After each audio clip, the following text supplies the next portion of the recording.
សូមជម្រាបសួរបងប្អូនអរគ្នាបាទសូមស្វាគមន៍មកកាន់សហគមន៍ចិញ្ចឹមកង្កែបបាទកម្ពុជាបាទបងប្អូនអរគ្នាបាទបងប្អូនអរគ្នាឃើញកង្កែបហ្នឹងបាទ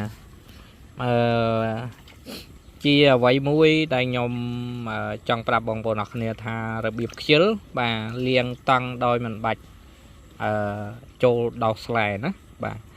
ហ្នឹងហើយខ្ញុំដាក់ទឹកឲ្យរៀងច្រើនបាទដើម្បីឲ្យជើងវាហ្នឹងដោះស្លែដល់ខ្លួនឯងបាទហើយក្នុងមួយតង់ហ្នឹងគឺខ្ញុំដាក់3ទៅ4000ក្បាលបាទហ្នឹងហើយអញ្ចឹងបច្ចេកទេសនេះ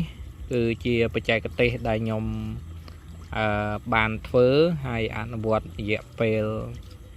មួយឆ្នាំហើយបណ្ដៃខ្ញុំអត់ដែលបានបញ្ចេញឲ្យបងប្អូនអរគ្នាមើលទេបាទហ្នឹងហើយបណ្ដៃគ្រាន់ថាយើង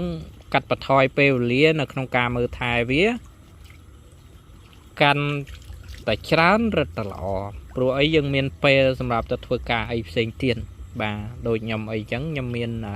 គោមានពោតបាទហើយទៅថ្ងៃមុខទៅយើង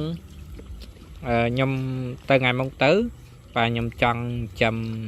គោបន្ថែមទៀតបាទឥឡូវយើងមានគោ4ហើយបាទយើងចង់បានឲ្យច្រើន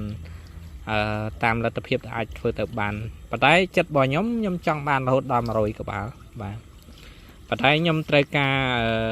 ប្រមូលលុយពីកង្កែបសិនបាទដើម្បីទៅទិញកន្លែងបើកកន្លែងដើម្បីចិញ្ចឹមអញ្ចឹងណាបាទហ្នឹងព្រោះអីកង្កែបវា3ខែគឺយើងទទួលផល3ខែគឺយើងទទួលផលបើថាយ៉ាងយូរបាទបើថាយ៉ាងលឿនណាតា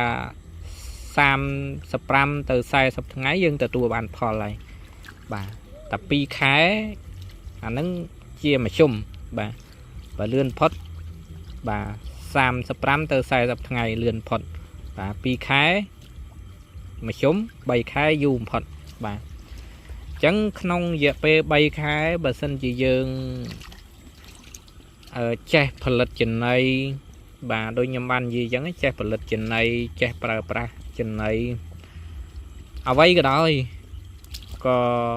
លុយនឹងចូលមកយើងរហូតបាទ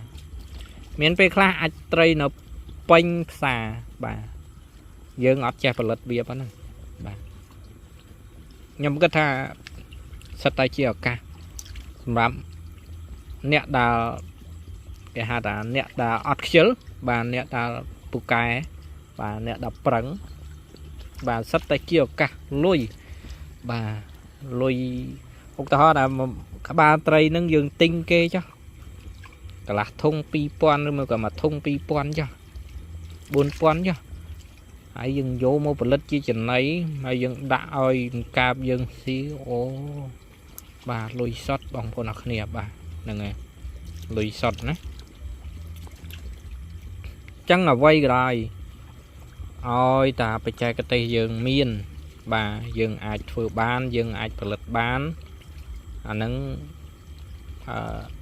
យើងទទួលបានលុយពីវាហើយបាទមានពេលខ្លះដូចខ្ញុំបាននិយាយចឹងថាលុយវាមិនស្រួលរកទេក៏ប៉ុន្តែបើយើងព្យាយាមបាទកុំថាឡើយមួយឆ្នាំ$10000មួយឆ្នាំ100000អីបាទសំខាន់សួរតែយើងនឹងមានសមត្ថភាពយកវាអត់បាទមិនមែនពាក់អាវក្រោះសេហើយនិយាយថាអូខ្ញុំមានសមត្ថភាពដើម្បីនៅក្នុងការយកលុយនឹងបាទអត់ទេបាទទោះឲ្យយើងប្រឹងហើយប្រឹងបើកមុខរបរខ្លួនឯងបាទ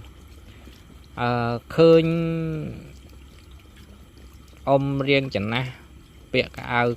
ខោអាវបាទទីជិះម៉ូតូកាចាស់បាទគាត់ចាំកូន4-5នាក់ឲ្យរៀនចប់សាកលវិទ្យាល័យដោយសារតាការដាំដំណាំចំសัตว์ណាបងប្អូនអរគ្នាបាទហ្នឹងហើយកុំភ្លេចណាបាទអញ្ចឹងសឹងតាកូនអ្នកធ្វើការសឹងតែយើងសម័យបច្ចុប្បន្នយើងទៅធ្វើការហើយយើងទៅធ្វើអញ្ចឹងសឹងតែអត់បានបាទសម័យគាត់ដាំតែដំណាំមើលតែគោ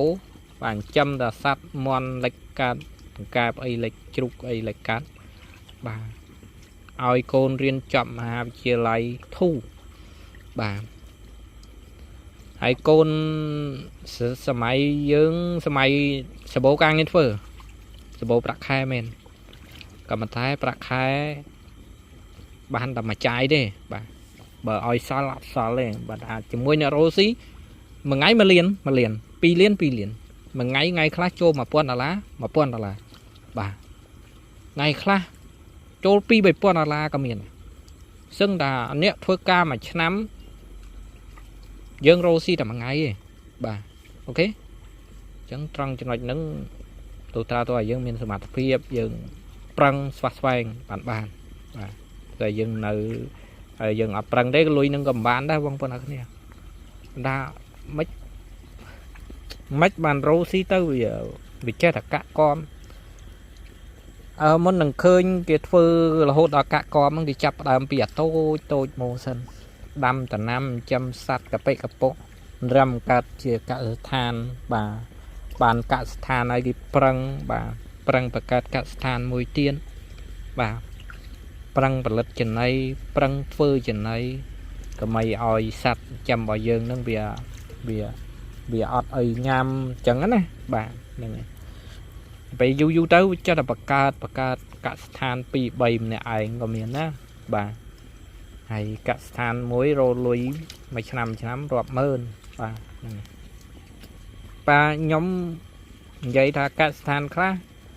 quạt và lết chỉ lấy luôn ấy bà lối cho xó bà lết chỉ lấy ban rồi mới có sao chạy này chân chay lấy cát ở nâng lối chợ bàn bà chẳng biết đâu nâng như miền Tây bà nâng ai ở con tràn bà